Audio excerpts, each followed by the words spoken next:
Hello, everyone. This is Brother Benson, and I'm joined with the Makobura, and I'm also seeing Gibson Connor on the comment section. Hello, everyone. Makobura, how are you doing? Good evening. I'm doing good. Yeah. I thank God. Allow me to also Mm. say hi to Gypsy Corner, the comment section. Mhm. Nimeona amewasili mapema sana Eh, na tunasema asante sana kwa kuwa yeye ni mwaminifu. asante sana. Mimi pia wacha nimshukuru kwa sababu leo ametutangulia. Bado tulikuwa hatukukuwa tumeingia, lakini tunasema kwa rehema za Mwenyezi Mungu tumepata nafasi ya kuingia. Anyway, there's so much going on, Mr. Makobura. We still have the issue of Court of Appeal, and quite much interesting about the ruling of Court of Appeal. I've been listening to the legal minds, yeah, and each and every lawyer or an advocate or somebody from the legal background, they are giving their reasoning. The reasoning is quite much different. I don't know why. And these people are from the same, they went through the same school, come to Kenya School of Law. And now, when it comes to interpretation of the law, they kind of interpret it quite differently. And the person who actually made me to have so much keen interest to give it into details that I have to give it to him is Ogola. It's called Who Ogola, the younger lawyer, the flamboyant. Uh, Uh, it's called Ogola. somebody Ogola. Yeah, Oh, I know. yeah, Is he Fred or somebody? Ogola. Yeah. Actually, I was watching him today at the Citizen, but like he gave a very nice explanation. Even and I say like, oh, and this one is more convincing as compared. I think like he's not taking any sides because he's not a politician, so his is kind of resonating well as compared to the panelists that they were sharing the podium with. Yes, but it is why is that one so that each and every person is giving different interpretation of the law? Laban Misiani, how are you doing, sir? I hope you're doing fine. Yeah, so I also watched. I was actually also watching some lawyers argue Yeah. about the same. Yeah. That is senior counsel Canon Ambrose Weda, Yes. and there was also Wakili Brian Weke, Yes. and they were speaking about, of course, the ruling by the court. But one Yeah. thing that I realized is that Weda is siding with the UDA, and Yes. then Brian Weke is siding with the ODM. So both of them, I mean, Yeah. they were giving an explanation that is favoring, Mm, the party that they support. yeah. But to And me, mm, maybe my take would be, mm, yeah. So my take would be, I think the lawyers, these are, they do. I mean, I mean, there are some oaths that they do take. yeah. And what we've been seeing with the Kenyan lawyers of late is they give explanations when asked, depending on their political affiliation. Hmm. And I think that sometimes really is not helping the people of Kenya. Sometimes they should put their political interest aside and then have a look at, the issue at hand without being, giving opinion based or aligning themselves with a particular party, because this is actually confusing. When they do have these conversations, there are millions and millions of people who, listen to them. And Yes. some of them, of course, we are not learned. We do not really know what the constitution says. These are people who have gone through all that system. So Mm, I think you'll find a lawyer arguing now, giving some argument, and then when they go to another place, they speak differently. And then you ask yourself, why are why? these lawyers then confusing the people? So that is something that I think they need to look into that, because they are professionals, and their professionalism should Mhm. always display not their political affiliation or what the kind of politics that they believe in. Okay, and something that I really learned, because like one issue or one reason such that if something of that magnitude come to public domain, as people who usually tend to have discussion in politics, it is always required that you do a research and maybe look at how the professional reasoning, even if you're coming from a background whereby you do not have law background or legal background, but there's a way in which you can reason, look at it, or even read the constitution and just think the way it is without looking for interpretation as a layman, especially when it comes to law. But now, when you look at critically the issue here, there are two things that one thing that came out, especially when I was reading to Ogola. One, the ruling that was done does not concern the impeachment of Rigathi Gachagua and the swearing in of Kindiki. The ruling that was done was majorly focused on what the deputy CJ did. Does she have the powers to constitute a bench? That was the ruling that was gave. So if she does, then when there's some area also says that the ruling also, when the ruling was done, it was also mentioned that she has those powers, but administratively. Administratively means, let's say that the Chief Justice can decide to delegate that to her. I'm away, but you can do this. Or under circumstances whereby the Chief Justice cannot perform those duties. So she is allowed to do so. Yeah. But under some circumstances can allow her to do so. So that is something that I really learned. And when you look at what is happening is that we've already gone to conclusion and said that Rigathi Gachagua is the deputy president in waiting. So what was the contention is about, did Chief Justice has the powers to do so at that particular moment? So that's why I say that no. So what also happens is that because the bench was the way that was constituted now or was appointed is against the ruling. So which means, what about the conservatory orders that were put in place by the courts in Kerugoya and the courts in Nairobi? Yeah, Brother Ben, I've had the opportunity to work in a law firm and closely with the legal minds.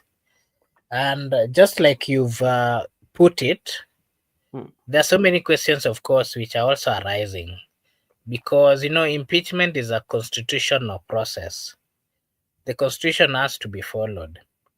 And the matter at hand, the matter that was being discussed or the question at hand was, did the deputy CJ had the powers? And the court said no. And so they need to look at it this way. Yes, the deputy chief justice did not have. And then they need to, what normally happens is they will have to reason this way. Okay, well, so suppose you're saying that the deputy CJ do not have the powers. And in a situation where we do not, the CJ is not there, are you then trying to say that the judiciary should not operate? There are so many questions which are going to arise there. But again, remember, this is a constitutional process. The question, or the lawyers of the impeached deputy would then go and ask, if the court has come out clear and said that it was illegal for the deputy chief justice to to appoint the judges to listen to that case, that in its entirety, it makes the whole process illegal. Because and that is why so many people are now coming in, and people are now having different views. And some of them are saying that just because the court said that it was unconstitutional or it was illegal according to the court, for the deputy CJ to do the appointment of judges who would then listen to that case, that nullifies the whole process that was taken through. But again, they will also ask this: if the deputy CJ, appointed the judges, did they look at the merits and the demerits? Meaning, did they, give justice to the person who was having, who had brought the issue to them? There are so many arguments that would then come in, because the Constitution of the Republic of Kenya is very clear. Someone is innocent until proven guilty. But again, the Constitution gives us the leeway to be heard in an environment that is favorable, and you have to be given maximum attention. And Yeah, some people would then argue that the impeached deputy president was not given that, because there's a point at which he was even sick, and he was not given that opportunity to undergo all the medical checks and everything that he needed, so that the process would then continue. It was actually arid. And so there are so many issues which are then coming up. Okay, now this is what Gibson Connor asked. What if the three judges are re-elected? One, what will happen is that they will hear the cases afresh. They will not rely on the decision that they made. And you've spoken about something about the process. Now, before we go and look at what is happening about the topic of today, what the bone of contention is here. This is not a legal mind. I'm speaking from a point of knowledge. I'm not very good. I don't have legal background. That is to begin with in the first place. The issues that one of the prayers, we call that in court, that one of the prayers that the legal minds from the deputy president played the case before listening even to the case was, one, that the bench that was put in place by the deputy chief justice, they felt that the bench was not going to will be impartial, like will not be fair to them. Yeah, that was neutral. Will not be neutral to them. That was their main issue. And on top of that, there was that also there was that prayers to what? Not to uplift the conservatory orders until the bench that is neutral put in place. So now the process of everything that happened and the ruling that the three judge bench made, that entire process is null and void, because based on the ruling that has been made. So which means deputy CJs acted out of the law. He did not follow the due process of the law, what is required. Because if you read that Article 165(4), it talks, because this was something that was raising substantial issues pertaining the law. It has never happened, so they wanted interpretation of it in the event. Yeah. So now the issue is, now this is where now the legal mind can come and at least assist us to know, what about the conservatory orders? Because there were two conservatory orders. One of the conservatory orders was the swearing in of Professor Kithure Kindiki. One of them came from Kerugoya. Another one was to stop the process of the Senate, and this was formed as a result of the health of Deputy Rigathi Gachagua, because he was in the hospital.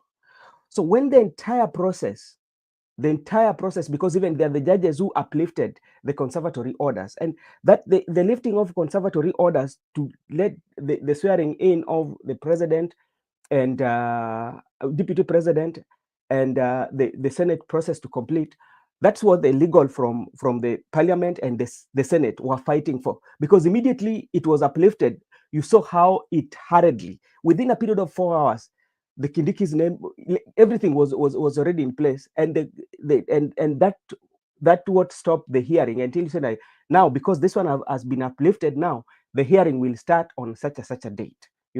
So we would want to hear, especially from the legal minds, especially as Kenyans who need information, what is the answer? The one that one question that is also Gibson Connors asked: what about if the three judge bench are re-elected?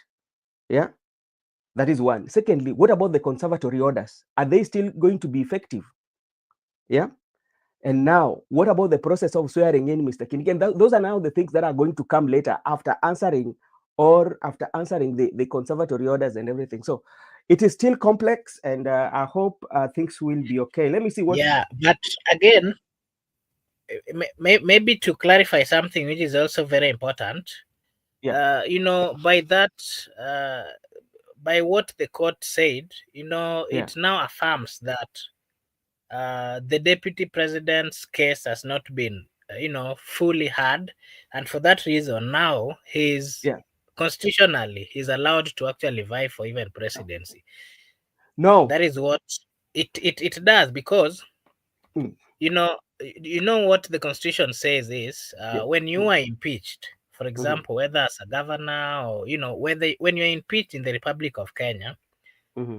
and the constitution says that you have to be heard if Mm-hmm. there are cases which are, if there are cases which are being, if there are cases that are there, and you as the person who has been impeached, you are Yeah. still not satisfied that the Yeah. process and everything was done, Mm-hmm. until the court clarifies. The court Mm-hmm. so far has not clarified, because uh, you know by that ruling of the court saying Mm-hmm. that the whole process, of course, that simply means that the whole process was done in an unconstitutional way.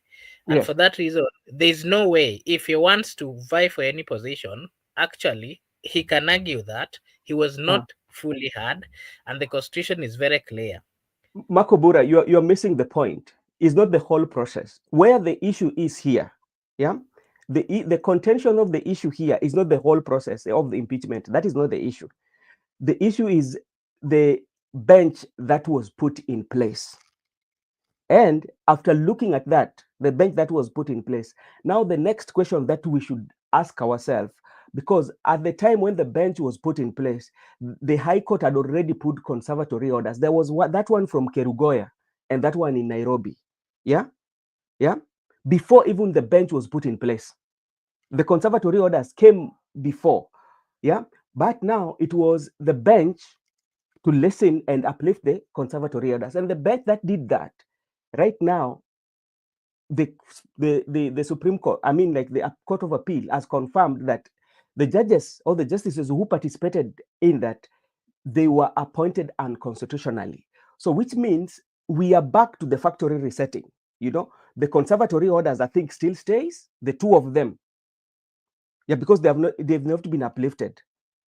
Yeah, and which means there was one that was stopping the swearing in of deputy president, current deputy president Kithure Kindiki. So if you go back to this, if you go back to the reset stage, now we are on factory setting, which means the holder of the office, even though the judgment did not talk about the holder of the office, and even the judgment did not talk about the office, the person that was impeached.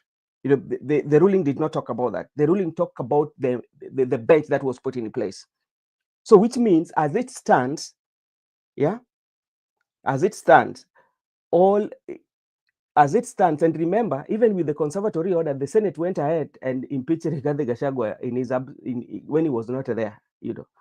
So those are the questions that now the legal minds will come and let us know, Makobura. We are just speaking from point of knowledge, but not of legal, And thank you so much. Let me see. Let me Development see. from Texas of Kenya. Let, Mm. let me see if I can maybe find one of them and see if maybe we can get a breakdown of that. Okay, thank you so much. As you look for one of the legal mind to come, I hope Biguda too could have been here and at least could have assisted us, but he's engaged in some other areas. Makobura, as you look for that, let me just read what development injustice for Western Kenya can only be achieved by Ruto. Laban, what kind of injustice is that? We have to talk about that, and is part of this topic. Hey, tuned in. Okay, I'm good. Gypsokona development from okay. Then Laban Gachaga was impeached square and dusted to Amunyoro. Thank you so much. Okay, so that is what Laban is saying. He was impeached. He went through. That is the political processes, and it went through, and he was impeached. But now we have legal and now interpretation of the law, because all the four arms of government are independent. So we will wait within 14 days. We will hear from the Chief Justice whether he will constitute a bench that will listen to the case afresh. But will it have impact? That is what we are asking, or it will um, make Rigathi Gachagua get more political mileage, because everything is possible. Things like this usually in politics are quite much important at the time where they've come, and remember, if you look at Rigathi Gachagua made his impeachment to be Mount Kenya issue. Every problem he had with President William Ruto now has become a Mount Kenya issue, and the politics, that's how politics is. Anyway, so Makobura, there's something here that we need also to discuss. When you look at the the the memorandum of understanding between Raila Amolo Odinga, we are seeing mixed signal, especially when you listen to Edwin Sifuna saying that this monster, called broad-based government, and you have those that are insisting that we are not in government. And if you're not in government, if to say, we've seen quite a number of those who are allied to president, especially those who are allied to the Right Honorable Prime Minister, have been given a job in government offices, and they're serving the people of Kenya, and they're ODM members. Yeah. So how comes then we are saying that we are not in government? So those are the questions that we are asking. Or is it a political way in which the Right Honorable Prime Minister is trying to hold his fan base together by accommodating everybody, those who are against the government and those who are again for the government? That is also something that so many people are arguing. Apart from that, people are also looking at James Orengo. And if you look at James Orengo is one of those minds, legal minds, that have really, especially participated in anything to do with the constitution and anything to do with the law interpretation or agreements, especially when it comes to the Raila Amolo Odinga. Yeah, Raila has always been with Orengo for the longest time, especially for legal advice or for legal agreements. Orengo will be there to oversee. But what we saw on the broad-based government, Orengo was missing. And when Orengo was missing, that also made us ask some questions. And now we are seeing Orengo is opposing. Those are some of the things that we are asking. And if you listen to Oburu again also, the brother to Raila Odinga, who also is a very close ally of the Raila Odinga, is speaking that we are in government. And the main reason why we came into this government is to make sure that it works. Yeah, we are in government. Oburu himself saying that we are in government. So the question is, where is the truth, or where is the honesty? That is what we are looking at. And we said, what is politics and how is the future? Will we go this way? That whereby a group of ODM are saying that we are not in government and the other one are in government. And now, where does this one leave the people of Kenya, Mr. Makobura? Okay, thank you. I was actually trying to find one of these learned Yeah. friends, Mm-hmm. and he has told me that I call him in 5 minutes. He's giving us that explanation. Mm-hmm. So I'll just call him in 5 minutes and maybe put him on a loudspeaker, and then we'll ask him all the questions. Okay, that one will be in order. So we Yeah. are waiting for the legal mind. Yeah. So you've asked about the confusion that we are seeing in ODM. I No, it think is not even. It is the entire thing, the entire memorandum of understanding. And I want you yeah, to look at it and compare it with the one that Kibaki had, the one that Uhuru Kenyatta had. And this one is kind of like having, it's not holding. first it's not public. The people of Kenya, as much as they are coming out to tell us that these are the agendas, the 10 agendas, Yeah. which they keep telling us, it is not really with the people, and the people are not really seeing the 10 points that they're calling them, that they're calling, being actualized or being worked on the ground. Because if you look at the pronouncement of these politicians, Yeah. and even the people who are invited in that government, the leaders who are within the ODM, and then got the opportunity to be taken to the cabinet secretary positions. Some of them, for example, if you listen to Honorable Mbadi, if you listen to the CS of energy, what is his name? Wandayi, Honorable Wandayi. You and I, when you listen to them, they speak as if that we are in government, and so you should not speak negatively. For example, about this government, we need your support. Yeah. And again, if you hear them say, speak about the allocations which have been done, just the same way our brother Laban here was saying, Yeah. that there's something that Laban had written here, saying that Okay. We can highlight it. Let me yeah, highlight it.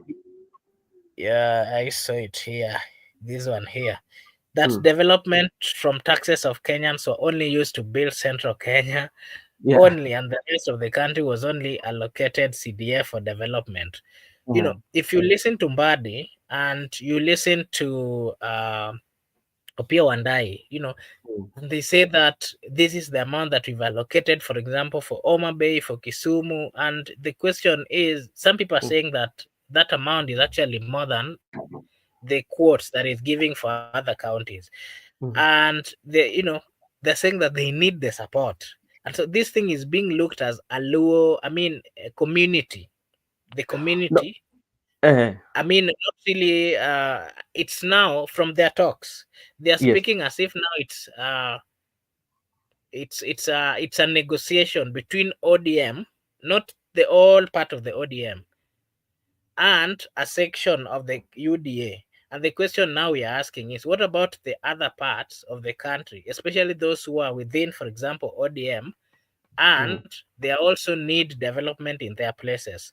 Are they also getting the same distribution, just like they're mentioning? That is one question that is arising. If you compare this with the agreement that was there between Kibaki and Raila, that was an agreement that was, based on the people, fully based on the people, and the people of Kenya would participate, and they knew everything. But if you come to the broad-based, for example, it is a conversation that is being, people are speaking about it in a section of the country, and sections of leaders feel like it is theirs. It is them who is the. It is them who are supposed to benefit, and so that is the distinction between the two. It is not really based on interest of the full entirety of the Republic of Kenya, but it is based on a section, and that is one thing that is not coming clear. Because if it were that they were bringing the whole opposition, the question would then be that there were so many opposition people who felt that they were not part of the government, and they're still, for example, the Wiper Party and their team, they are still within the opposition. If truly it was a conversation of uniting the whole Republic of Kenya, then partly, if they were looking for experts, I'm quite sure that Wiper also had experts. I am quite sure that, for example, DAP also had experts. It is not just ODM who had experts. And for that reason, the people of who supported, for example, Wiper, they still feel that they are not part and parcel of the government. And those are some of the things that they were saying they are sorting. Is it really sorted? So that is part of the questions with the people of Kenya asking. Okay, thank you so much. You've talked about the coalition, or the handshake between the Right Honorable Prime Minister and Kibaki, and you say that one was for the people. And something that you also have to remember, that that document, they had a document that was anchored in law. Ni ile ilikuwa, it was legal. It was legal, like a situation whereby the office of the deputy, the office of the prime minister was created, where it was agreed that they share 50-50 of power. Remember that Raila and Kibaki, actually they were called the two principal. When you talk of two principal, it means these are people with the same rank. That's what the two principal means. They're people with the same rank, and that's what was in the Kibaki. When also you come to Kibaki, you come to the ones with Uhuru Muigai Kenyatta. I think with Uhuru Kenyatta, it was that they were trying to correct injustices, especially when it comes to representation. Remember the inclusion of more constituency was one of those areas. There was also um, revenue allocation, which has become a big issue, especially in Kenya. And remember, it was also going to affect the leadership, whereby people were supposed to go for like a referendum. It was like a document that was conceived, and it had, when you look at it, it has more pro and cons of it. And looking of how even like the people of the central were arguing 1 man 1 shilling. It was trying to answer that, whereby they were going to be given more constituencies and all that. So, but now when you look at this is kind of like quite much different. But now the question is, even on a normal, we are just looking at a normal status like NU Makobura. If you donate experts to the government, around 6 or 7 of them, then there's some other appointments that have been made, especially from you, and you're still telling, okay, we are not in government. Uh, I how think is that that's one being so? insincere. Yeah, That's being insincere. And, mm, just like you've explained, this broad-based, yeah, in quotes, it's not really broad-based as they call it. yeah. It is, I would actually call it a political merger. I mean, political parties, merger or something like that, because it's an agreement between the ruling party and the ODM. And remember, Mm, Kenya is a multi-party. There yeah, are so many parties, and mm, some of the parties are not really aware of that arrangement because they do not mhm, know the terms. yeah, And again, if actually someone would then go to court and and even ask the question why they are calling it broad-based, because it is not. If it were broad-based, then all the political parties which are in the Republic of Kenya, they are supposed to be fully aware, and they are supposed to know what is really contained into that, and the plans that the government has to ensure that each and every the 10 agenda points that they have, mhm. this is what we are going to do by next week, by next month, in 1 year. That should be the strategy, and that is Okay, the Makobura, proper. would you mind say? I think this is Njeru. Njeru is asking for link. I think this is Njeru. Okay, Yeah, I go think ahead. that is the proper way of Yeah. dealing with such kind of matters which are involving national uh, Mm, interest. yes. Because me, I feel that it is not really okay for the government. We understand that, of course, UDA party is the biggest currently, followed by the ODM. Being Mm, that they're the top biggest political parties, that does not guarantee or give them powers to say that they are the only people who have the power to get into an arrangement to work together, and that if their all needs are sorted, then the needs of the entire political parties or the needs of the entire people of Kenya are sorted. Makubura, you know what I believe in is that like we can agree. I'm Skylar Lewis, the founder of Okay, Rise. Mr. Ngiru, can you For the call past it? few years, we've helped thousands.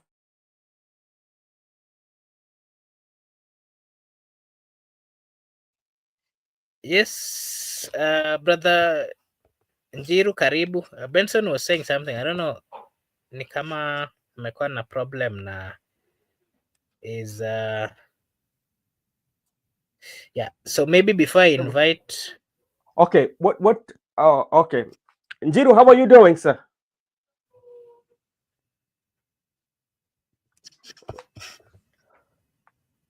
Okay, all right. So Yeah, Makubura, maybe what there's a question here yeah. which allow me to just answer, and then Gypsecon is asking, do we have anyone from Wiper in the government?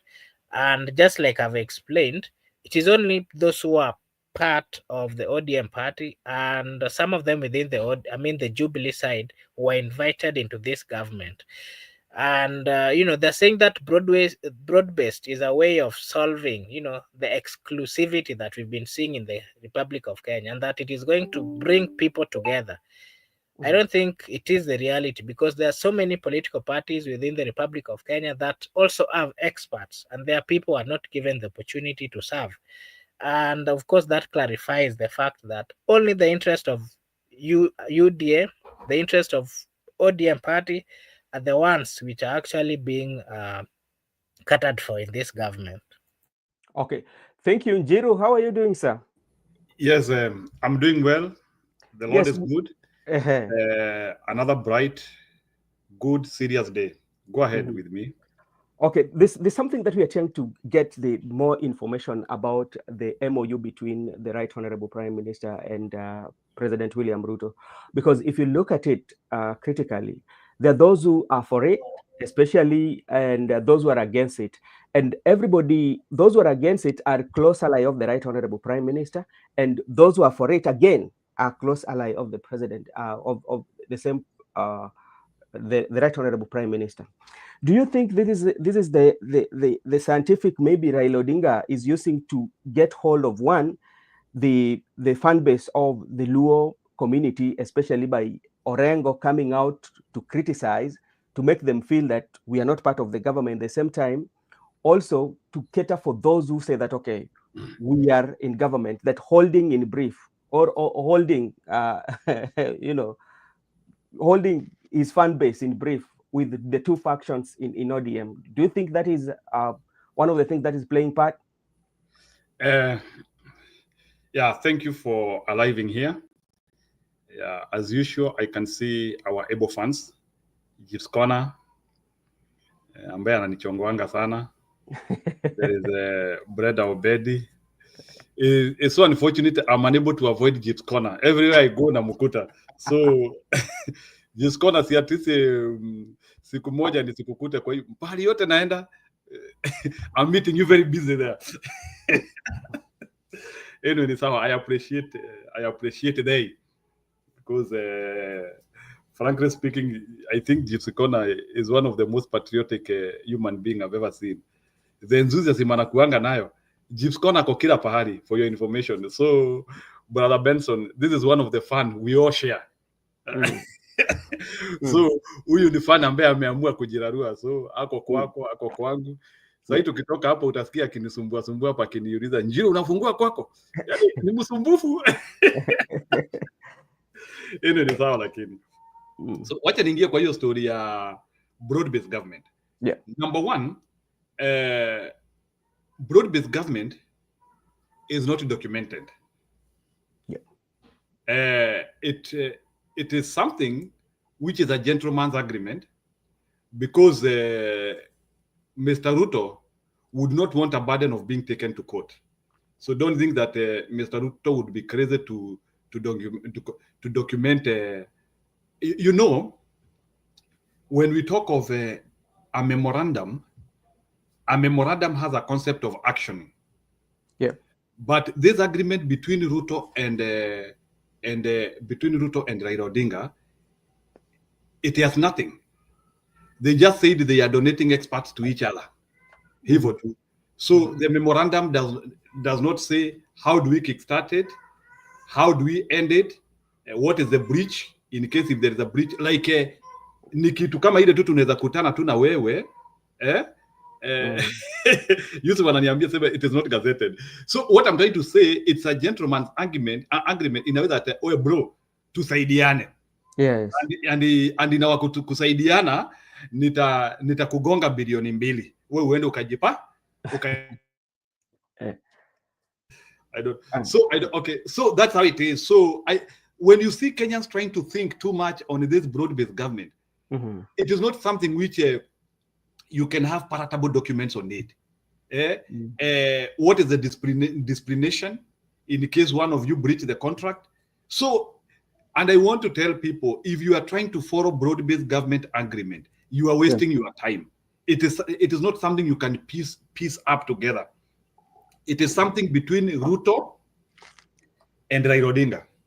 Even Orengo akijaribu kufuatilia kitu atapotea, and anyone will try to fuatilia kitu. So ni kitu tu waliamua wao wenyewe to help each other. Mr. Ruto was losing his presidency, and because now Mr. Ruto was losing his presidency, he saw somebody who can help him stabilize the government at a point of need. Yeah. And Raila Odinga naye saw an opportunity where he can be able to push his interest bila hata kuambia Ruto, let's talk. Ruto was already ready because Ruto was losing his presidency. So it was something which came because one person was ready to give it. And that's what I'm trying to tell you. Broad-based government is very beneficial to Raila Odinga because Raila Odinga negotiated that thing at the point of weakness. That is why there is a possibility hata Raila Odinga alipoa serikali yote. Aliambiwa hata mshahara nitakuwa napata na kupea. Now, the reason why I want to ask you this, I hope you followed the burial of the late Were Kasipul Kabondo, and when you look at the members of parliament, especially from the UDA, and the kind of praise they were giving the Right Honorable Prime Minister Raila Odinga, and telling them you should talk even to the people like Sifuna so that we can come and form government together, that was there. Then in the Secretary General of the party, again, is coming that categorically we are not in government. Those are two different. Now, come to those who are experts that were donated, especially if you listen to them and if you listen and follow their arguments, and they say that now they're telling that this is the opportunity for us, and this is made especially when they are at their regional level where they have the fan base, and you look at the outlook of ODM because it's a national party that has spreaded across all the country. But like you find when it comes to messaging, especially to resources, is that you're telling where your constituents are, and this is our opportunity, support us so that we can give you development, even allocation that he says that this is the amount that I'm bringing to this region, and you're a CS for the entire country. So each and every, maybe we have 4 tiers of the broad-based government speaking differently. Yeah. So we ask, is Edwin Sifuna honest? Is the member of UDA honest with what they are speaking? Is the experts are honest with what they are speaking? And other tiers that have contributed or have opinion over this broad-based government, where is the honesty? Yeah, let me tell you, no one there is honest. Yeah, no one is honest because the ingredient of a political agreement cannot be brought into open. They can tear up a country. Yeah, let me tell you, even some of the UDA masqueraders, if they knew what is in what Raila Odinga and the Ruto agreed, some people will not agree. That's what I'm telling you. Raila Odinga saw an opportune moment to leap the maximum from somebody who had stolen his election. Hata wewe huwezi msamea. Hata wewe ungekuwa Raila Odinga, ukutane yule mtu amekufanyia vibaya, yule mtu alikupiga kanzu, ameanguka pale, amekaliwa na jiwe hapa kwa kichwa, and he is calling for help, anakuambia bro, nitoe hii kichwa nitakufa. Bro, nitoe hii kitu nitakufa. Wewe uko pale tu unamwambia no bro, you remember umeacha umeniibia pale ukakimbia. Yeah. Sasa kama wewe unataka nikuondoe hii jiwe, lazima unipe bibi yako. Hiyo haina shida, wewe tumana achukuliwe tu, bora unisaidie. So that's how it is. So I'm trying to tell you is that right, if you want to know that deal is rich, look at the comfort of Raila Odinga.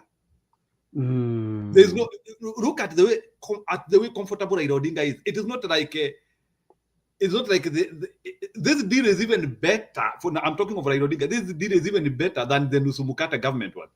The one unasikia siku hizi hata Raila akisumbukana na vitu kama mikeka. He was given a big package because he was the only person remaining to support Ruto at the moment. Ama serikali yake ikuwe toppled over. So Raila Odinga was a gun for hire. So he cannot be honest to anyone. Yeah, he cannot be honest to anyone. So don't forget, don't look for honesty here. UDA cannot be honest, ODM cannot be honest. What there is ODM will be having 2 sides of speech. Ili, when you give two sides of speech, now people will choose who to believe. And that's how the ODM will stay in that faction. So ODM will be saying, sisi tuko kwa serikali, na wengine wanasema hatuko kwa serikali. So, ili, after that agreement, one of the faction, after Raila Odinga will be able now to go with one of them. So, in such a situation, you cannot have a party agreeing, being on the same side. Yeah. So, for continuity of the party and to avoid collapse and for wisdom, lazima ODM icheze pande zote. Kuna wale wanasema tuko serikali, ili cheki ziendelee kukuja. Ngoja kidogo, nataka uelewe. Kuna wale lazima wanasema tuko serikali, so that whatever comes, continue coming. Kuna wale ambao wanasema hatuko serikali for the royalty of the base.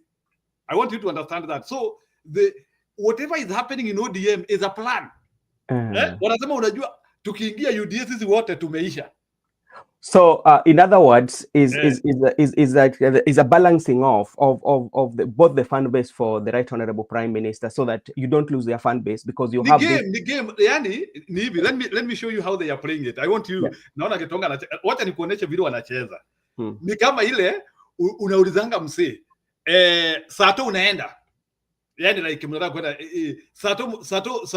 sato utaenda. Jamaa anakuambia bro, ni kama sato sina time, lakini tutaona. Okay. Can you tell me huyu jamaa anasema aje? When somebody is telling you ni kama sina time, lakini wacha sato ifike tutaona. What does that guy saying? So that's okay. Wait, are you done? So I can ask Makobura to give us. So let me explain that. What that guy is trying to tell you is that kama kuna gari inabeba watu na unataka kujaza, kuna viti zinabukiwa, huyo jamani kama anataka umwekee kiti. Hata yeye ako kwa safari, lakini umesikia yeza gaya hata kwa akili yako anaweza kuambia by the way bro, ulikuwa umesikia nilikuwa nimekuambia niko kwa mambo mbili, naweza enda na siwezi enda, but the guy is booking a seat in a way. So what ODM is doing is a very intelligent way in case they will want to join the opposition. They will not be crucified. Hao wase wanacheza awako serikali, they are the people who will now pave the way for them to go to opposition. Ama hii deal ikiisha, or if whatever is happening will be itaisha with a sudden end or a very bad situation, no one will blame them, because hata Raila Odinga atasimama aseme na si mlikuwa mnasikia sisi hatukuwa kwa serikali, and then the people who are fighting the government yatakuja kusimama na wao, wale ndio walikuwa kwa serikali, we were not there. So hao walikuwa watoto wapotovu, they decided to go and work with Ruto, na hatukuwatuma. Kama ingekuwa ni sisi tuliwatuma, situngeenda chama yote. Mliona tumeenda chama yote. So it's a very intelligent way to make sure that you are eating and you are still holding your fan base. It's excellent. Okay. Thank you so much. Makobura, coming from background, because you are somebody who has lived in Kisumu along, and you know how loyalty and the base, especially when it comes to ODM. And now we are witnessing a situation whereby the people who are close to the Right Honorable Prime Minister, each of them are speaking from a different language. And I asked you earlier about, you are looking at the ODM being a national party that has branches and even has followers in all the counties. But now when it comes to resources, especially when the experts are speaking, they tend to persuade the fan base that, okay, this is the only opportunity that we've gotten and you have to support us. And at a point, you can remember Mbadi was talking and telling Gladys Wanga in one of the meeting that I am the custodian of the money. Yeah, you just sit, it will come. And you forget about the party that has national outlook. How is that one to you? What can you say about that? Number one, ODM is not going to die now, regardless of the mistakes which they will do. In fact, ODM will go past UDA, because UDA imeharibu jina kabisa. Lakini ODM has survived the test of time, and na wanajua, they know ODM knows how to double deal. Let me use that word. ODM are experts in double dealing.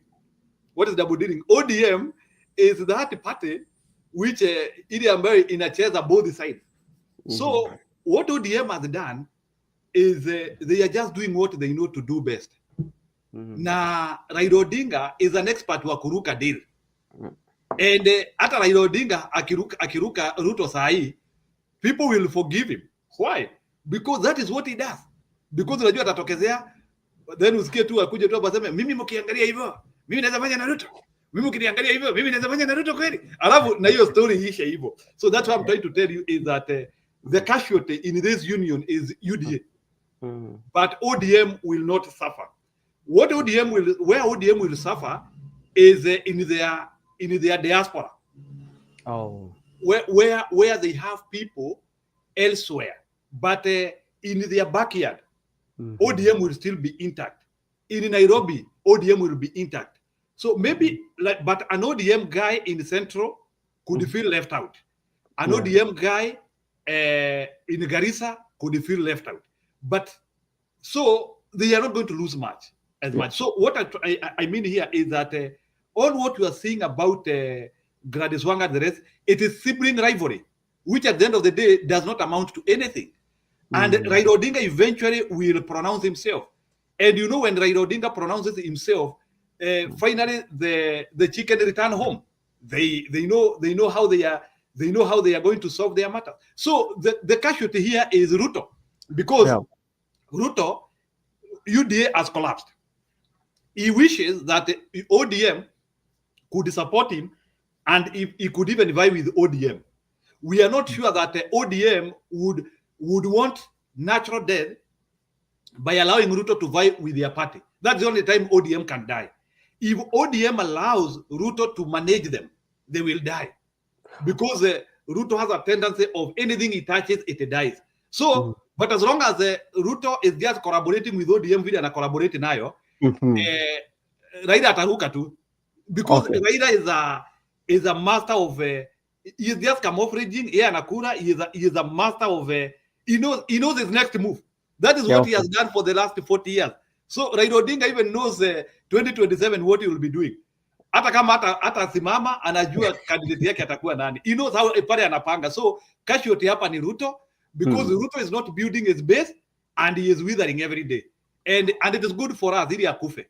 Okay, sawa. Let me ask Makobura a question. Makobura, I think there was I think it was the senator from Migori. He was talking about of how they've been sidelined in the development, and with the coming of the President William Ruto, now the new messiah for development has come. When you look at those statements and you look at the working relationship between President William Ruto and the Right Honorable Prime Minister, when is this actualization of the development that the especially the Migori senator was talking about will be actualized? When are we going to see that? Okay, because we've been, that is what is saying, and this is the perfect time that has happened. What are these development that they're going to get, being a person that is also understands the political of the Luo region? Okay, thank you. I wish the politicians, especially those within the ODM and those coming from the Luo Nyanza, would have studied the politics of William Samoei Ruto, the President of the Republic of Kenya, and his consistent,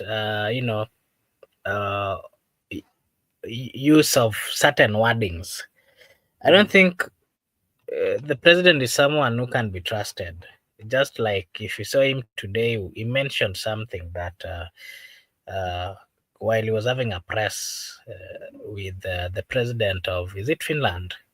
Yeah, the Finland. He said that all those people who are abducted, they've been returned back to their families, and that going forward we're not going to see such kind of abductions. But the truth of the matter is, I don't know if you watch news this evening. Na nikuulize kidogo Obura, do you want to tell me that kukitokezea maandamano leo watu hatakuwa abducted? Is that what he meant? Let's say there is maandamano today and na kuchorwa makasongo tena, alafu and people become very bubonic with him. No abduction? That is the question that we are asking, and that's why I'm saying that people should not believe him, because making such kind of comments and what is really happening on the ground is different. Currently, if you watch the news, the gentleman who was taken by the KWS, the gentleman called Brian Odhiambo. He has not been found, and the people who are actually brought before court were actually released on a bail. And those are part of the people who are abducted, and up to date, they've not been found. Their families are crying, not just him. There are so many people who actually have not even seen their kids. So those are part of the reasons, clarifying reasons that should make the politicians from the Luo land not to trust the president. And I partly agree with the likes of James Orengo, Babu, and all those members of parliament or leaders who are opposing the union between ODM and the UDA, because it is a union that is going to actually take ODM to its deathbed. But you know, Makobura, before you continue, this is what I'm asking. The union you're talking about, is there any honesty? In terms because of like development, you is there asked honesty in it? in terms of development. Honesty, development, and everything. That is what I'm going to. Okay. There's nothing up to now. If you ask me, about developments that are being brought by the president or the ruling government, I would say that there's nothing that we can talk about. That is the truth of the matter. Maybe if we give them time and ask the same question next year, because this is a government that has been in power. This is almost now its third year. And there's nothing tangible in terms of development, and especially in the Luo Nyanza, that we can talk about. If you ask me, for example, if the former president brought some developments in Luo Nyanza, there are things that if you ask me, I can mention that under the leadership of Uhuru Muigai Kenyatta, I come from that area. I saw this road, I saw this development, and I can point them out, and I can tell you, I've been going home. If you ask me today anything that has been done by the current president under his leadership, there's nothing that I can freely tell you. And so it is a wake-up call to the leaders who are following the president blindly. And they should know that, these are political moves by the president to, get the support from that region. And if they're getting something from the president, whether personal or whichever, they should accept those donations from the president at their personal level. They should not, try to generalize as if it is something that is benefiting the entire community. The other day, I also saw the cabinet secretary of in charge of finance saying that he needs support. I'm wondering the kind of support that they need, and they are in government, they have the majority, they have goodwill and everything. If they want to deliver for the people of Kenya, they need to deliver without forcing the community or the people of those particular areas to support a government. Citizens will always support, people will always support these governments if they're seeing something productive coming out. You cannot force a people or a citizen to come out and support, a government that they are seeing nothing tangible coming out from them. So that is what I can say. And thank you so much, Brother Ben, for being with us. And Okay. I don't know whether you are leaving. I can also see a good friend. Okay, thank you so much. I want to maybe you can introduce him before you. This is Mkenya Mkora. Thank you so much for joining, and I'm having here Mr. Njiru and Makobura. So both of you kindly please hold brief for me. I'm attending some issue here. If you're new in both two channels, because I think we are live on Njiru, we are live on both, right? We are live on Njiru and Brother Benson. If you're new in both two channels, you can subscribe so that when we go live and discuss such issue, you can be part of the conversation. We call it Kidogo, we call it inter-subscription. Inter-subscription. You subscribe to this, and the other one you subscribe to this. Inter-subscription, brothers and sisters. Okay, thank you so much, Mr. Njiru, and thank you so much, Kenya Mkora and Makobura. And I know I will be joining you soon. Thank you so much. Okay, good. Tamam. Unajua in Arabic tamam means good, eh? Wale mnajua Arabic, eh? Ako wapi nani? Shi Mariam. Do you know tamam, eh? Tamam, eh? Tamam. Okay. Let me just Gabriel tupe Mkenya Mkora. Na Mkenya Mkora ni aje leo unaonekana asubuhi hivyo? Eh? Kama ni jioni. I don't have enough time. I don't have a lot. Sasa sijui kwa nini Haya basi, Benson sema. I know you unakuanga na kimbelembele mingi sana. Wewe enda tu. nilikuwa nataka hata Benson akiwa hapa na hiyo kimbelembele yangu, usijali. That's my nature and that nature is mine alone. That's why Na hiyo kimbelembele, I can only agree uko na kimbelembele if you will be at the forefront ya kutoa Ruto. Lakini hii kimbelembele yako ya pesa 8, sure as wewe ni mtu kimbelembele. You are actually the age mate of Traore. Traore ashapindua serikali, you have not done anything. Mkenya mkora. Are you aware that maybe hata you could even be past Traore? Na Traore ashapindua serikali.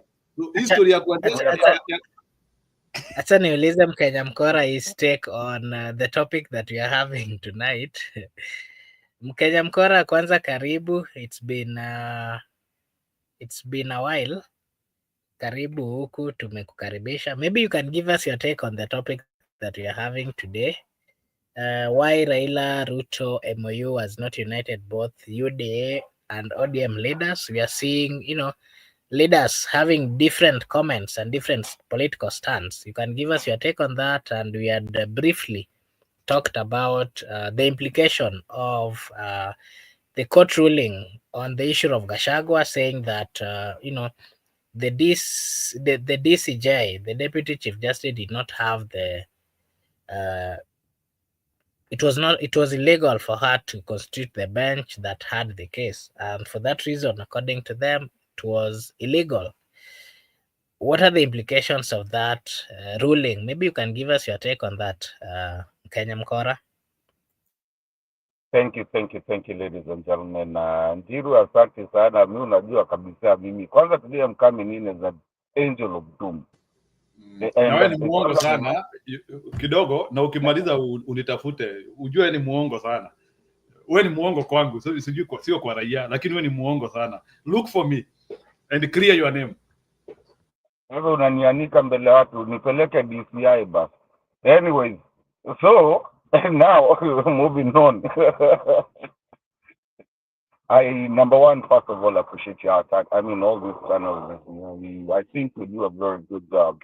Lakini kuna kitu ndio maana nimesema I'm coming in as an angel of doom, even though I don't have enough time.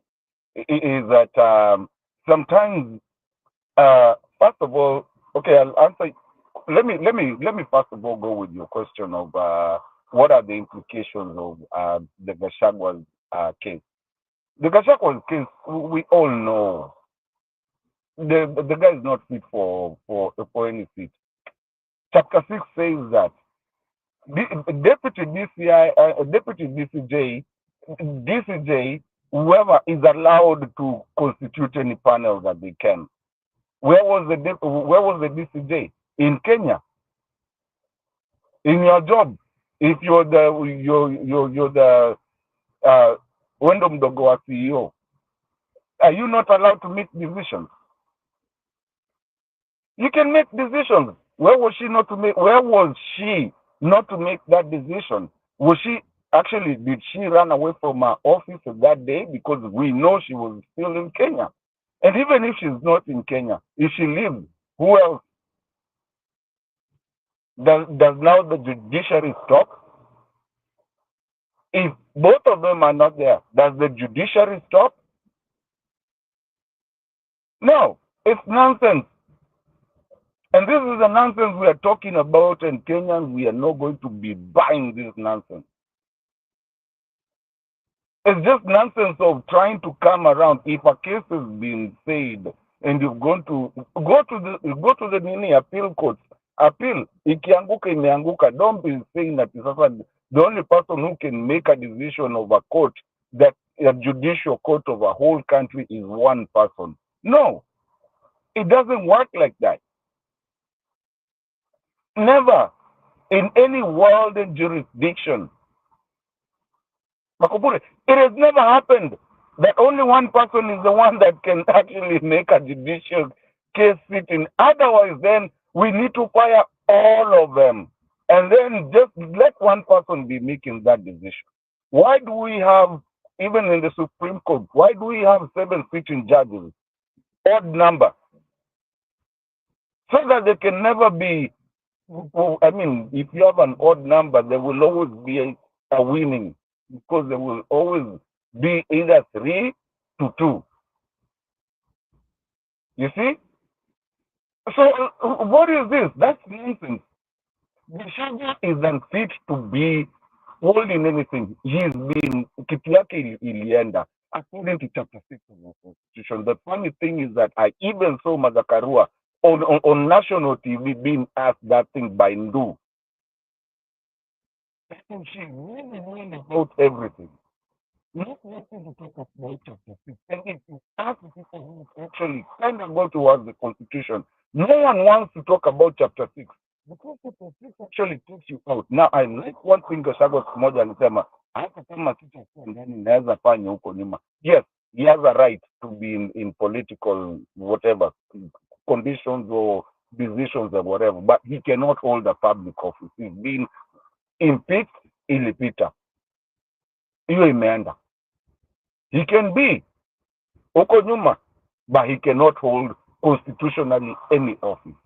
Hiyo tukubaliane na imeenda hivyo, hata akimbie kwa Yesu okuje. Now the problem with Kenya is that anything is doable as long as you have money and you can run around and say now Mother Koome was the one that was supposed to constitute that thing na nini, and then you nadanganya watu hapa kidogo, they say sawa, and then you navigate that constitution. It's happened all over. We've never even used the constitution, just the way Willis is asking, which is the second Tuesday of the 5th year. And it's written there in black and white, not colored, in the constitution, which election should be next year. But when you ask people like that, they will tell you, no, the president has to do 5 years. Yet we know the 2010 constitution changed that thing. But guess what? Just go get some goons somewhere, get some crowd, and everything will be changed. That is the problem we have in our country. We don't follow the constitution at all. At kuna. Now, for me to close on kuna kitu important imenileta hapa hivi, na I wish Benson angekuwa hapa hivi, because I've come to kind of go back and look at myself and look at, yeah, I understand your channel, I understand our channel, I understand Jiro's channel, I understand all these channels because I'm part of them all. But I think Kenyans are also doing a disservice to themselves as they are fighting for the right thing. How I wish we are not talking about Luo Nyanza. How I wish we are not talking about Mount Kenya.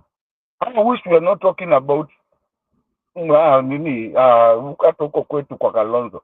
How I wish we are talking about Kenya in general. Not what Luo Nyanza is getting, not what the provisions are for Luo Nyanza or what they got, what development. Because the development is not a function of the central government.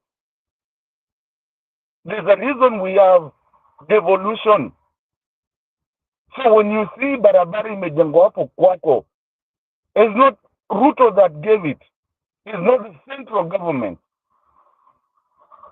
The funny thing is that it's only I've been pointed a couple, and maybe next time Nikikuja I'll come with them. I've been pointed a couple of areas and demarcations that are always talking about their own politics and forget how big Kenya is. If you're going to talk about the central government of Kenya, talk about it all.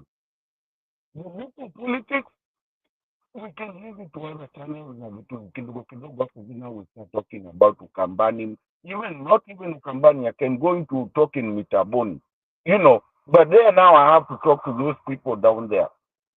If we are going to talk about national, let's forget about this people, Wamunyoro, Centros, Luo Nyanza, whatever. It actually looks bad. We need to start talking as Kenya and Kenya as in itself. And that is why people are having problems, because some people are against that. Actually, 90%, 75%, or let me say 3/4, which is 75% of Kenya is against it. They don't want to hear Luo Nyanza, they don't want to hear Central, they don't want to hear Ukambani, they want to hear Kenya. Because a leader from Luo Nyanza, a leader from Ukambani is a leader from Kenya. Unless they want to be a leader from Ukambani, let them go from the governor going down. Then they can talk on that. hizi zingine, we want to change this country to a point that we don't ever talk about those things. If you have that, have your own forum huko ndani ndani. And unless there's a question, I don't have much time. I think let me rest it there. You know, Missy Mjeni hapa. You know, I will come again. If there's a question sitakuwa nimeanza, you can call me later or something. Because finishing, the constitutions that we have is borrowed. And when you listen to even these countries that Njiru talk about and give, not just Njiru, even in the parliament, the countries that they say, you don't hear Louisiana. Oh, gee, we come from Louisiana, so we need to do what? People don't even know Biden, where he came from. You know, Alabama, and you don't hear those things. You hear about United States of America, you hear UK. You don't even know, some people don't even know the capital of some places, you know. So, I mean, I was doomed one day, some years back, to be asked, which is the capital of Kansas? Somewhere I had stayed for so long. And I thought it was Kansas City. No, it's Topeka. Nobody cares. You know, people care about the country. And unless we get to that place, we are not going anywhere. I rest my case. Asante. Okay, thank you. Mato, there's a question there for you from Asili TV saying, why is there no by-election since Ruto got elected? Maybe you'll give your take on that. And then you've talked about development. I think there's currently, as much as we have devolution, I'm quite sure that you are aware that the counties are not getting enough funding. And for that reason, they are unable to do more of developments. And again, you know, there are so many roads which are actually still under the national government. And, you know, it is actually the mandate of national government to do their constructions. And then you've also spoken about, yeah, I understand your take. It is true, we have devolution and it has to be empowered. The counties need to have all the authorities to do what we call development and everything. But currently, those are part of the reasons or issues which are being fought between the national government and the counties, because government has not really given them the freedom to operate freely. Currently, there are so many things like, you know, education, some part of infrastructure. They are still under the national government, but the constitution is very clear that they should be under the county government. So those are part of the things that we are still fighting for as a people, and we hope that we will get a government that would really look into that. So maybe you can give your take on that as well. Okay, thank you. Utanikumbushia huo mwenye ameuliza, but let me just answer this about the counties not being given power. First of all, at that point, that's an impeachable thing because you're going against the constitution. Let me ask you, Makobure, and all the viewers, and even Jiru here. Ukienda ukiiba kuku, if you go still, what are you jailed for? Because the constitution says you should not steal. So if you're going to be jailed for breaking the constitution and the law, then the person that is breaking the law up there should also be jailed. If not be jailed, I mean, they should be jailed. I don't know why people think the biggest thing you can do to a politician or to someone that is up there is just to impeach them. They should face the full wrath of the law for breaking the constitution. If me, I'm going to break not follow the constitution and face those all things, including going to jail. So why is do we have people who are above the law who you just impeach them and then now they are still scot-free and they can go out there and do whatever they want to do, just not be in power?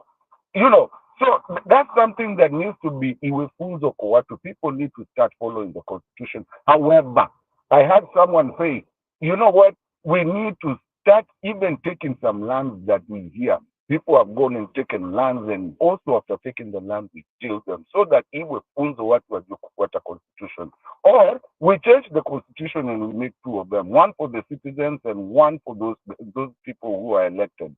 And because kidogo. There's something I'm mad about.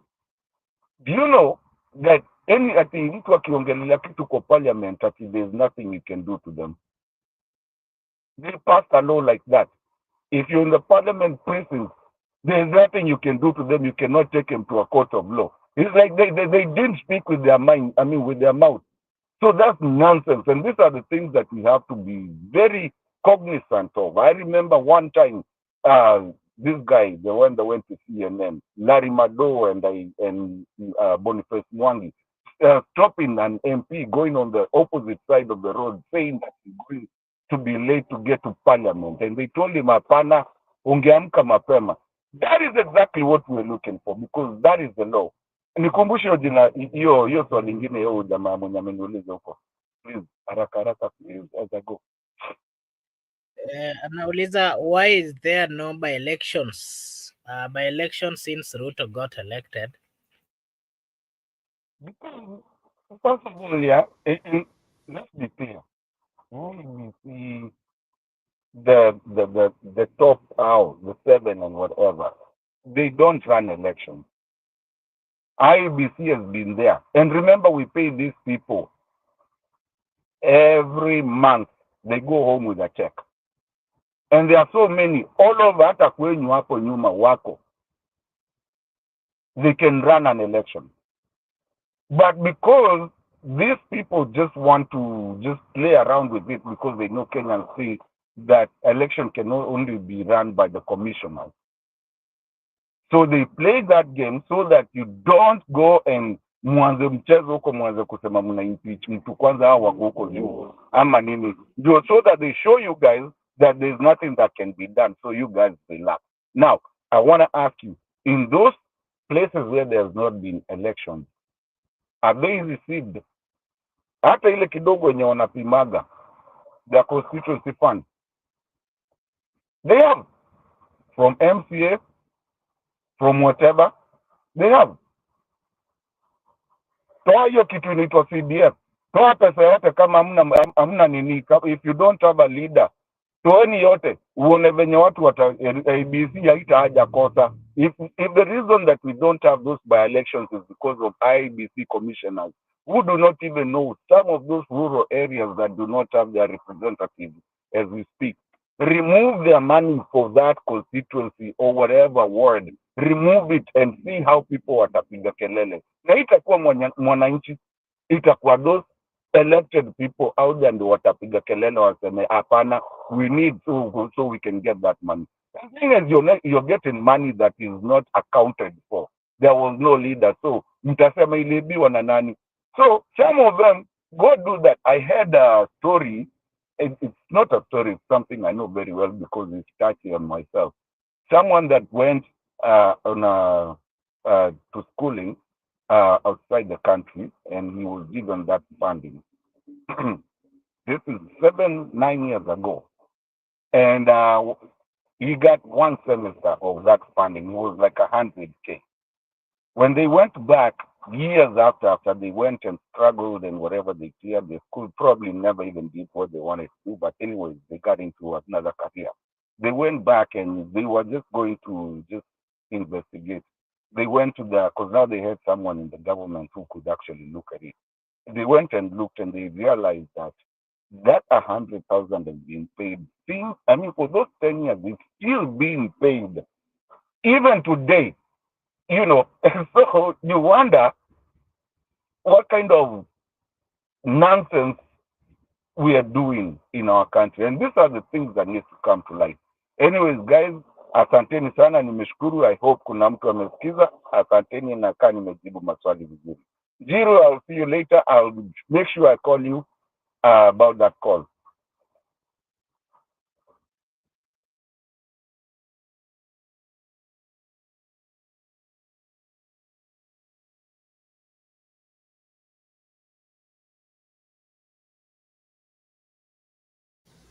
Okay, sawa. Nimesikia vile the young Mukora amesema.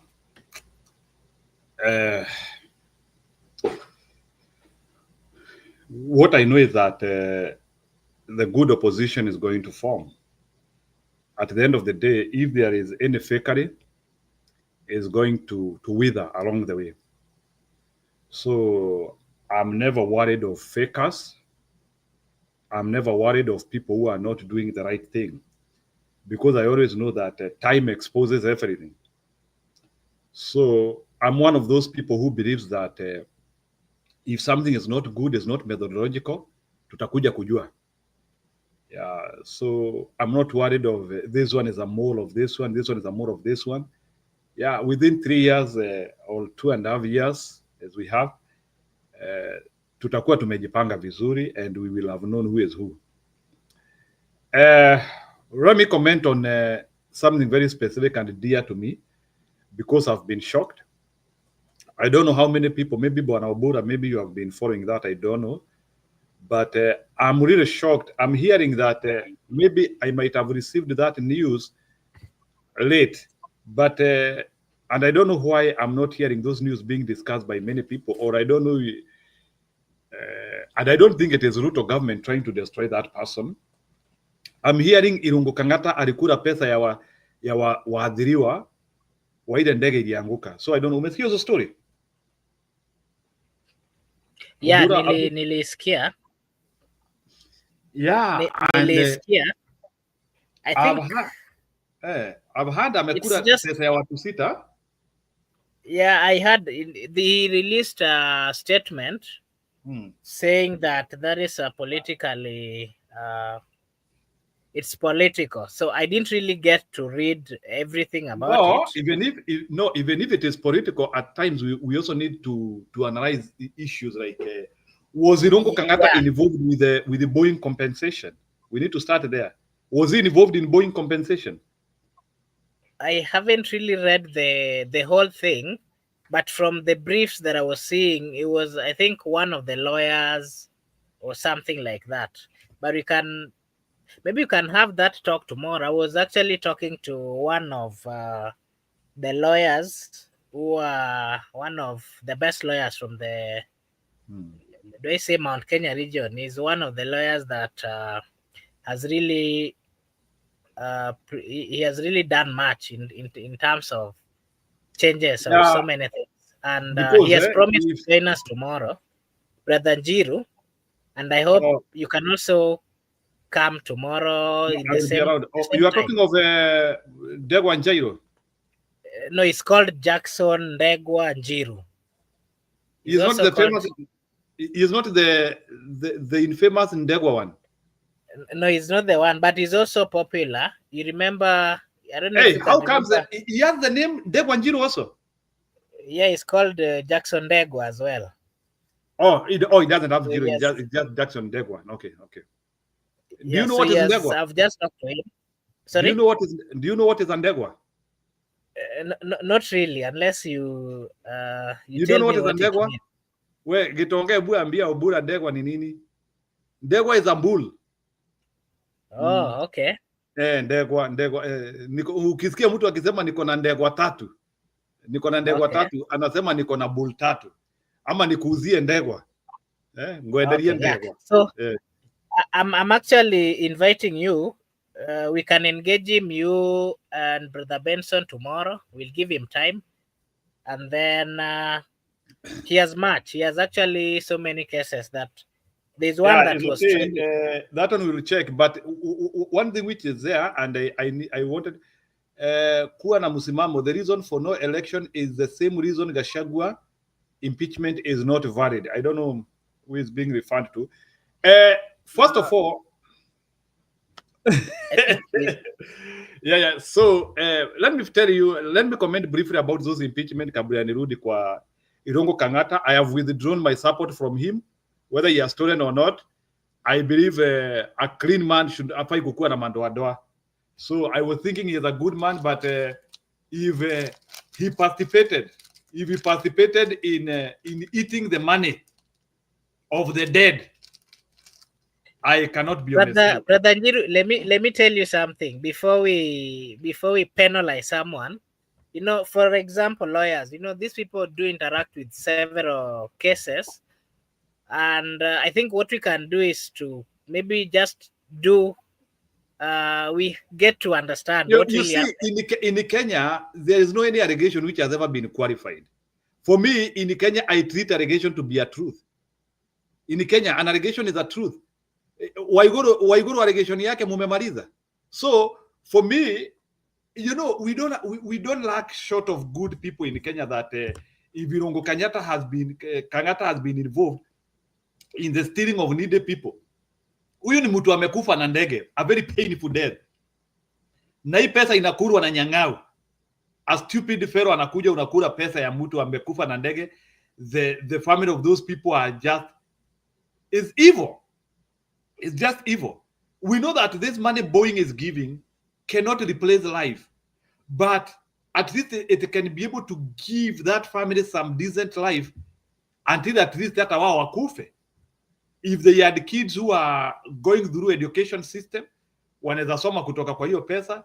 If they had kids who have special needs, if they had wives who had special needs, if they had parents who had special needs, they can get help from there. So for me in Kenya, I do not wait for an allegation to become a truth, because in Kenya, everybody anasemanga nimewekelewa. No one has ever come through to give us the story of the matter. So that is why mimi hata leo Bwana Obura nikisikia unasemekana umebaka msichana, mimi nakubali. I will accept it. Nitasema hiyo ni vibaya sana. Obura should not be doing that. That's how it is. So it is your responsibility to make sure that I was trying to read maybe what could have transpired. No. So hapo hakuna story ya Kang'ata anawekelewa. Forget about that story. Yeah, I'm not really saying mtu anzie kutuambia ati Ruto anawekelewa. Nikisikia hebu ngojea kidogo kwanza jana. You know what brother Njiru, I fully agree with your statements, but you know, before we really put the whole blame on someone, we need to have verified facts. So maybe I can do my research by tomorrow. I can give a researched full information about that on my side. Yeah, so Gypsy Economy is saying, wacha nikuwekee Gachagua alafu niambie hii story nikatae kuamini. Ngoja kidogo. Hata hii utaki niamini. Ngoja. You are muted.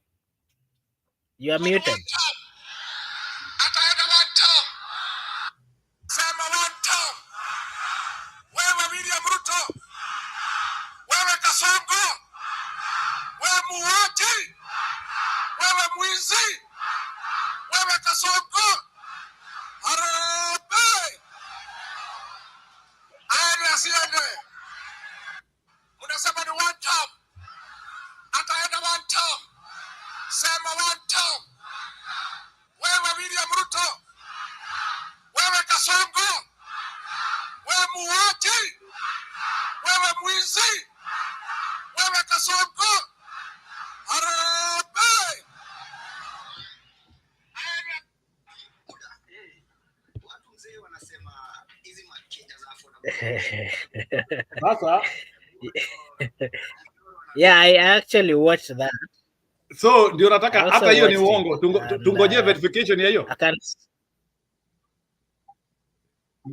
No, I watched that and that I can ndio talk about. Hata vile unasikia the architecture of the messaging, hata hiyo tungojee verification. Kukisemekana wewe mwizi, tungojee tuseme hiyo we need to verify.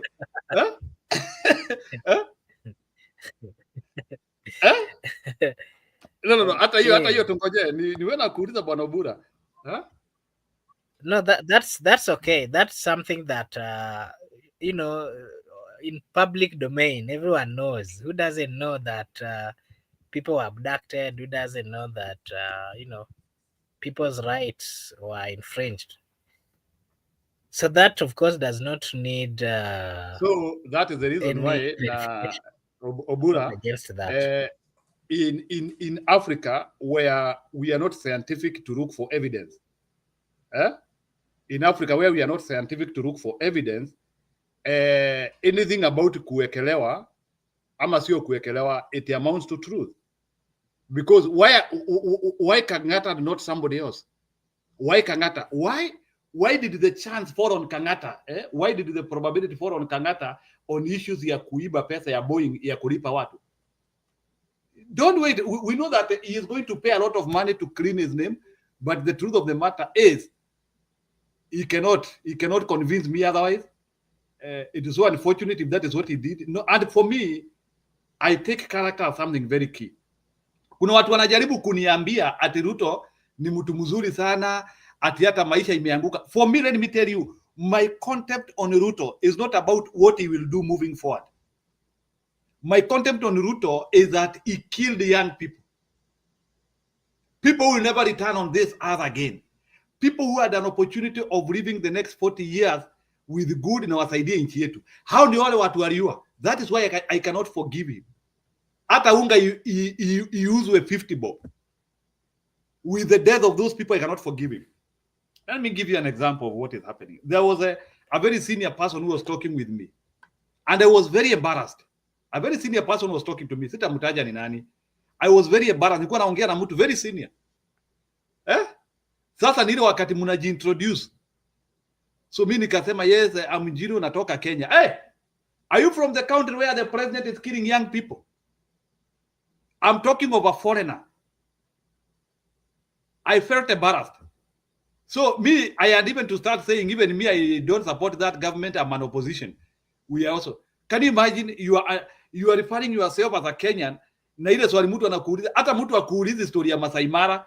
Are you from the country where there is? Mbeleni mtu ungeambia mtu mimi natoka Masai Mara, natoka Kenya, mtu anaanza kukuuliza historia ya Masai Mara, kukuambia sijui historia ya Serengeti, sijui the seventh wonder of the world. Those are the things people used to share.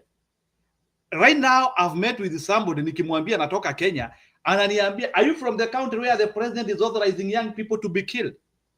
I was shocked. It was heavy on me. Anyway. Sijui kama munapata hiyo story. So Ruto has destroyed our name badly. And we cannot take it as muzaha. That guy has destroyed the pride of Kenyans. Well, I think I agree with you, Brother Njiro. But how are we going to get out of this? We are already in this. It's simple. It's simple. Let me tell you, getting out of a problem is not difficult. Ni kuamua. Burkina Faso is just reaping the benefit ya kuamua. Majamaa walipindua serikali. Unajua all the time tunasema ati lazima ati muende mupige kura. Burkina Faso ni kura ya nani walipiga, na sasa they are enjoying on a very good government whereby that government is even protecting them from imperialists. So ile story iko ni inchi ya mue. Hata sisi wa Kenya, lakini kama sisi wa Kenya, if we love poverty, we love bad things, we love calamity, we love stealing, we just get comfortable with what we are. But if we are all saying that we need good life, we need good governance, hatutaki wezi, itabidi tuamue. And we have to begin with the chief cartel leader. And the chief cartel leader is Mr. William Samoei Ruto. Huyo ndiye mtu wa kwanza to put on the chopping board. Lazima huyo mtu tumalizane naye. So, lakini kipika tu ni hii story all the time. Story all the time. There's nowhere we are going. So, it's simple. We can plan. And let me tell you, whether it is a coup, and let me tell you, whether it is coup nini, Kenya needs help. For your information, coups help. All the time tumekuwa tukiambia sijui nini kupindua serikali ni vibaya. Why are we talking of Burkina Faso today? Why are we talking of Mali? Hao watu hakuna mtu hapo ameenda uchaguzi. Ni watu walipindua serikali and they are benefiting. Unapindua serikali, you momentarily suspend police, you momentarily suspend the constitution, you have the goodwill of the people, you streamline things na unaondoka. Hata sisi Kenya, I want to say this, I'm giving Kenya one last chance. If 2027 is not going to work, and I'm saying this one with all the authority, if 2027 our things are not going to be solved, hiyo serikali ipinduliwe.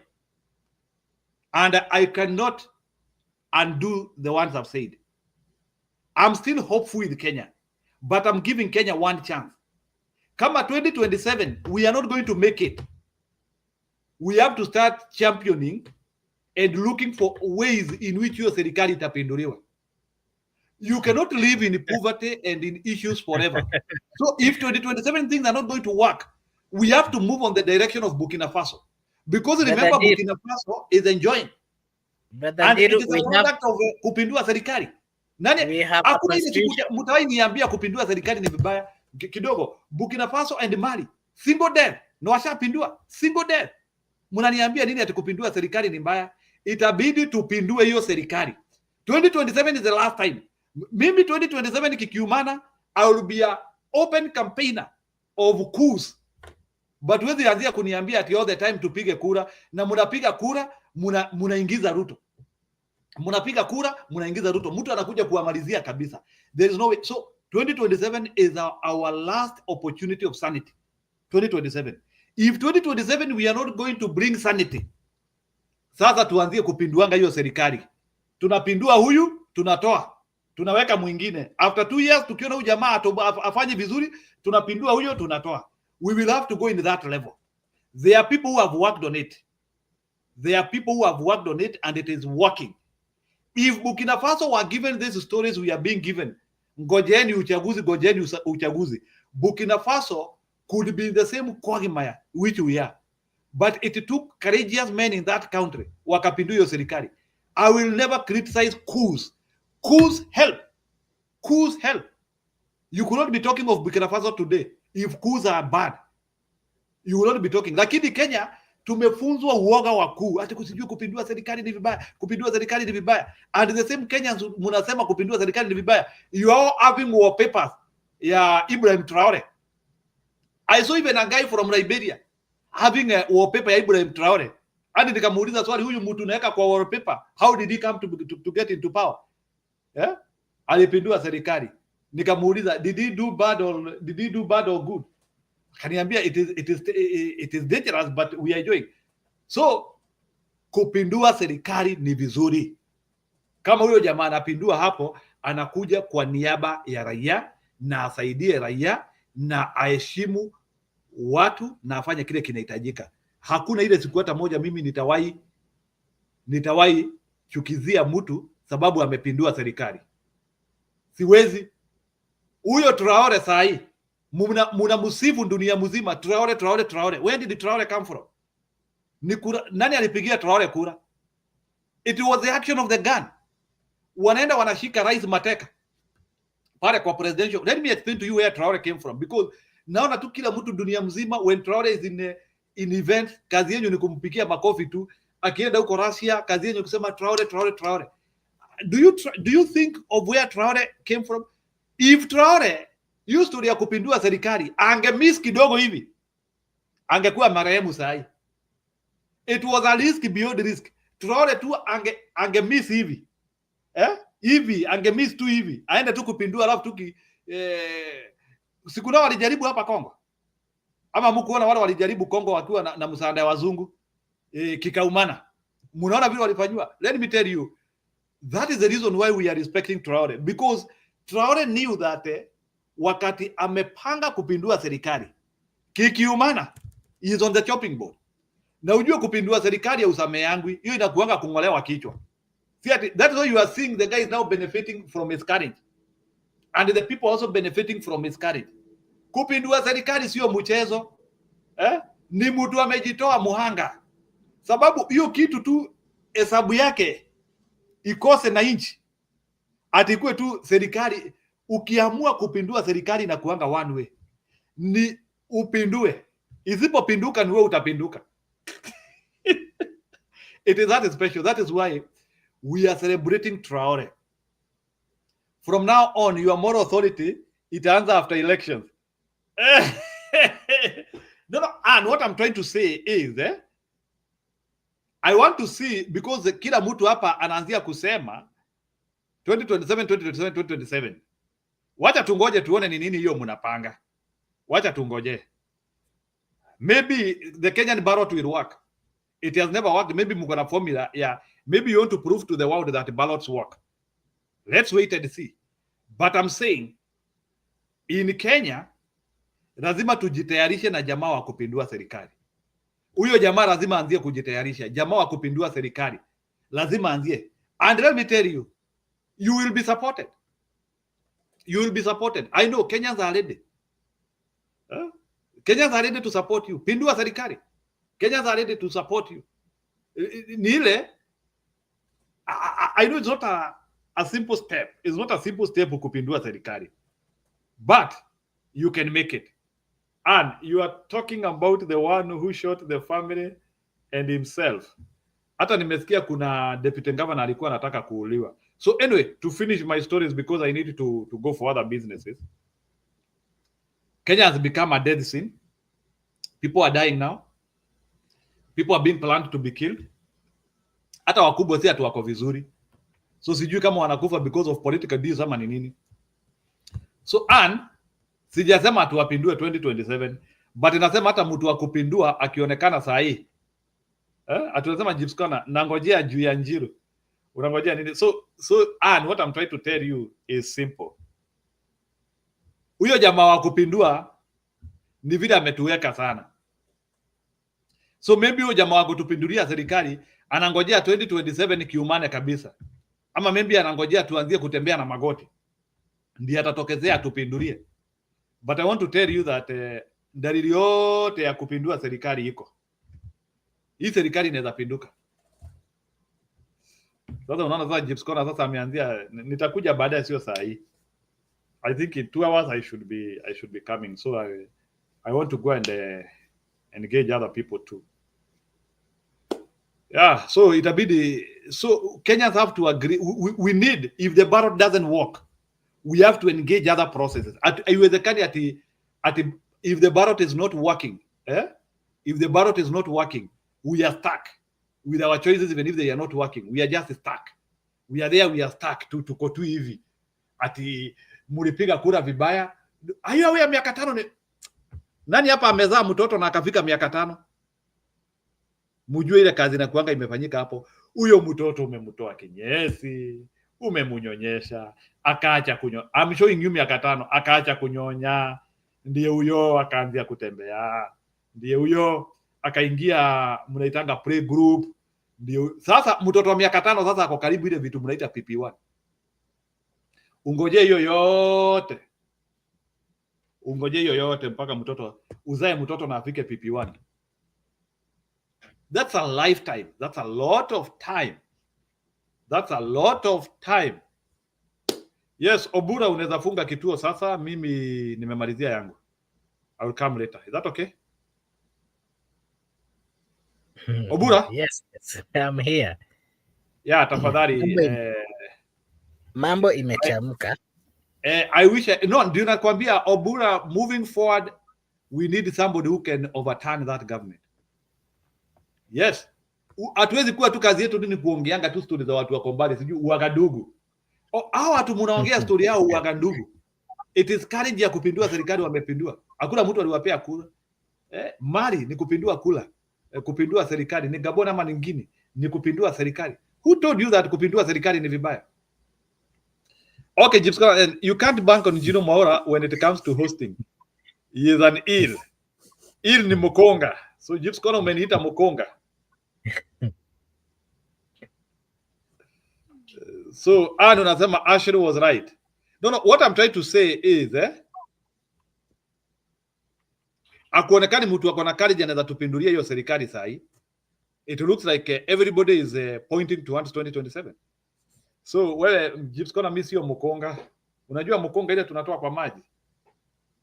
But you need to also know that Mukonga is not a true fish. Wale mnakuranga Mukonga, ni mkunga. Kwa Kiswahili sijui inaitwa, is not a true fish. Gibbs Corner, I'm the same person who hosts even for long hours. Usiniingililie hivyo. Na kuna wakati nakujanga hapa tatakaa 7 hours. Na unacheza na unaniingililia tu. Wewe nitapotea.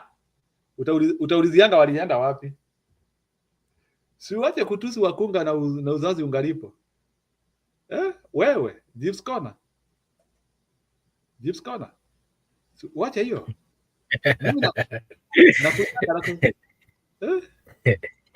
Okay. Yeah, so to our viewers, we are streaming via two channels. That is Brother Benson Media and also Brother Njiru. You can subscribe to both channels. We do similar content. And Yes, wanaweza subscribe at Njiro Maura Talk Room. Yeah, at least we can get those 3 subscribers here now. 3-4 tufike 1540. yeah. Good. So, Okay, ni sawa Obura, mimi nitaenda, tuonane tena. Majaliwa. it is okay. We are grateful to our viewers. Thank you so much. Once again, this is Brother Benson Media and Brother Njiru.